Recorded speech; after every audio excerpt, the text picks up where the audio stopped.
और जैसे ही थोड़ा सा समय निकला, आज रोज प्रतिदिन भगवान भोलेनाथ शाम का समय और गंगा जी पर चले जाए, और भोलेनाथ जी गंगा जी पर जाएं, और वहां माता पार्वती को मालूम नहीं कि प्रभु आजकल हमेशा तो मेरे को साथ लेकर भ्रमण पे निकलते थे, आजकल भोलेनाथ जी जाते कहां हैं, शंकर जी जा कहां रहे हैं, पता नहीं कहां रहे। और बाबा भोलेनाथ जी का स्मरण करा। माता पार्वती ने उसी समय पर गणेश जी को भेजा, गणेश जरा मालूम करो पिताजी कहां जा रहे हैं। और पिताजी को देखकर गणेश जी आए और आकर कहा, मां पिताजी तो कुछ कन्याओं के साथ में, कुछ स्त्रियों के साथ में गंगा जी के जल में अटखेलियां कर रहे थे। इतना तो मां से कहना था। भोलेनाथ जी के शब्द सुनकर, गणेश जी के वाक्य सुनकर मां जगत जननी क्रोध में लाल हो गई। माता पार्वती क्रोध में लाल, और उसी समय पर माता पार्वती क्रोध में लाल होकर सीधे गंगा जी के तट पर पहुंच गई, सीधे गंगा जी के तट पर।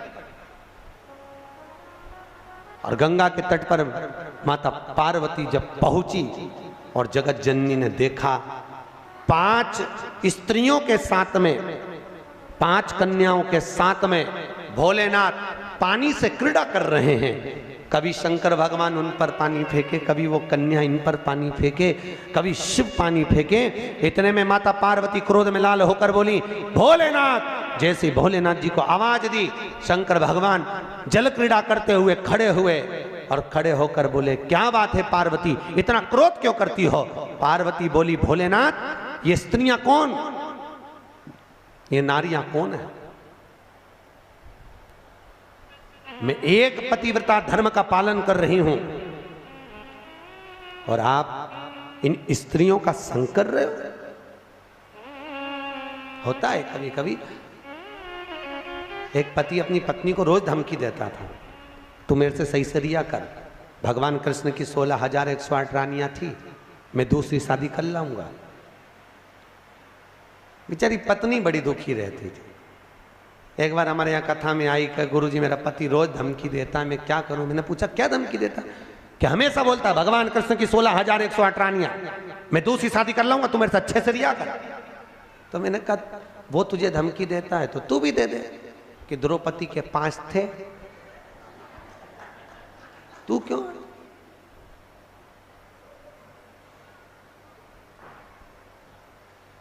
उसने, गुरुजी अब तुम चिंता मत करो, अब बोल।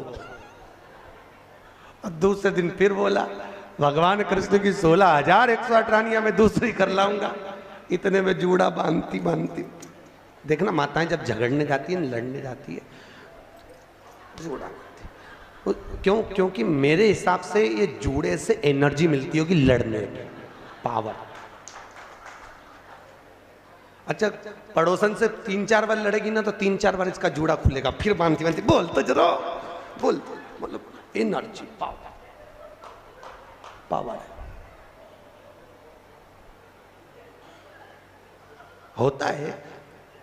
एक पंडित जी बहुत कथा वाच रहे थे, बहुत जोरदार जोरदार कथा वाचे, तो एक सरदार जी ने पूछ लिया, महाराज इतना ज्ञान कहाँ से आता है तुम्हारे पास में? पंडित जी बोले, हमारा ये चोटी है ना, ये अर्थिंग का ये तार है, एंटीना, ये ऊपर से आता है, इसलिए हम बोल देते। इतने में तुरंत सरदार जी बोले, तुम्हारी चोटी से बड़े तो हमारे बाल, फिर हमको ज़्यादा ज्ञानी होना चाहिए। इतने में पंडित जी बोले, ज्ञान तो तुमको आता है, पर ये अर्थिंग का तार है, नीचे टपक जाता है, ज्ञान आने की कमी नहीं, आता जरूर है, सब चला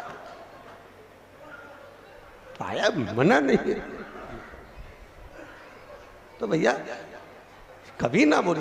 भगवान शिव जब अटखेलियां कर रहे थे स्त्रियों के साथ में, 5 स्त्रियों के साथ में अटखेलियां, तो भोलेनाथ जी के सम्मुख में पार्वती मैया ने कहा, आप ये 5 स्त्रियों के साथ, 5 कन्याओं के साथ क्या कर रहे हो? कौन है ये?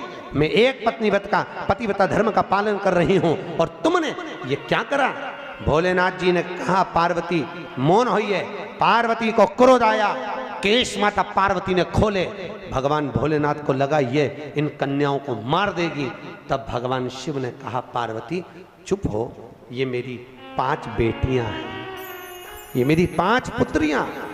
पार्वती ने पूछा, 5 पुत्रियां कब प्रकट हो गई प्रभु? बाबा भोलेनाथ ने कहा, पार्वती जब चौसर खेलते समय तूने मेरे वस्त्र लिए मैं जल क्रीड़ा करने के लिए, जल में तप करने के लिए बैठा। तप के करने से मेरे शरीर से पसीना बह निकला।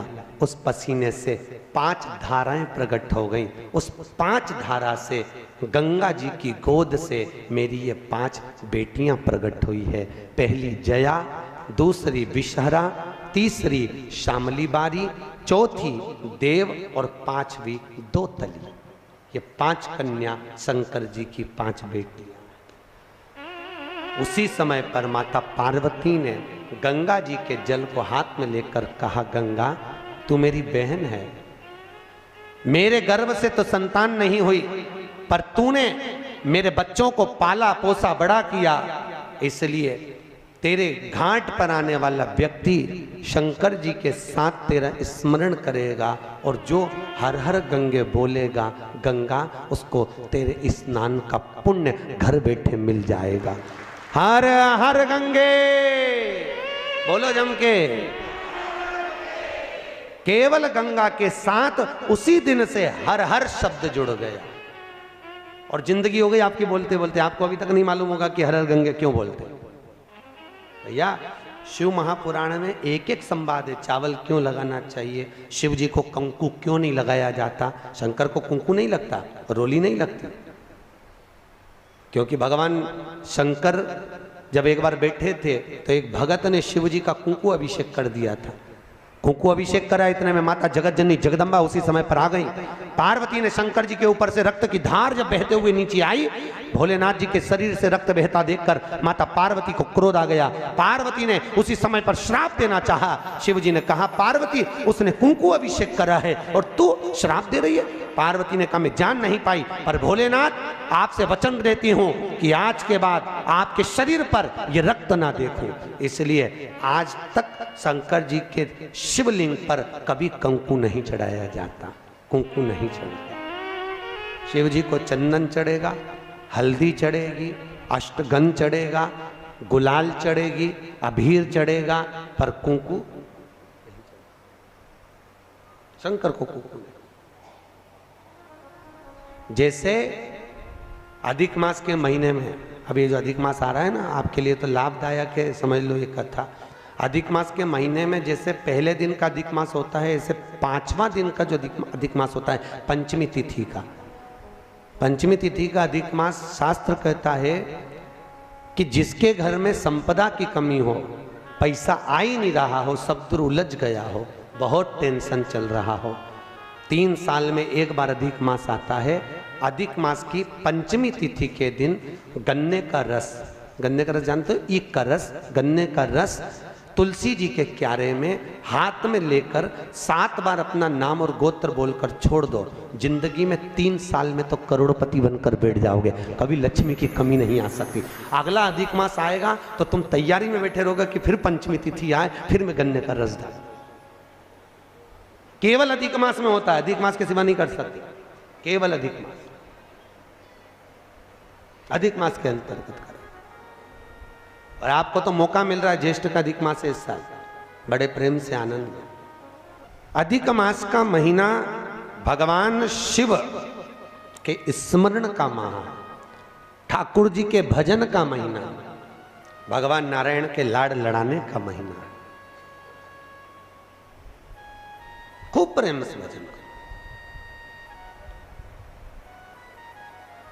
जितना भजन कर सकते हो उतना, और काउंट कर कर नहीं कि कितना भजन करा है। कई लोग हाथ में वो बटन दबाते रहते हैं, राम राम राम राम, काउंट नहीं करना है,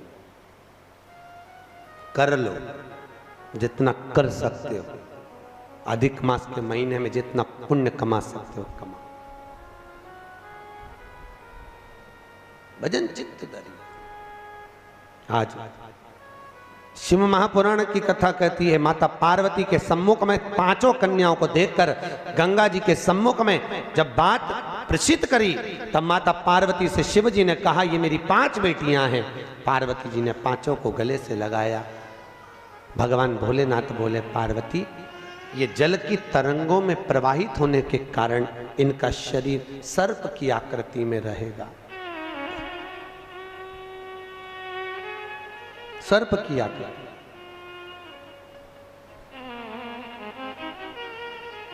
और वो 5 कन्या शंकर भगवान की 5 सर्प रूप की बेटियां हुई। सर्प रूप। आज भी नाग पंचमी के दिन घर के दरवाजे पर, घर के दोनों ओर, अब इधर पूछते हैं कि नहीं पूछते मालूम नहीं, पर नाग पंचमी के दिन 5 सर्प ये बनाते हैं। 5 सर्प बनाए जाते हैं। वो शंकर भगवान की 5 बेटियां बनाई जाती है और नाग पंचमी के दिन उनकी पूजन होती है।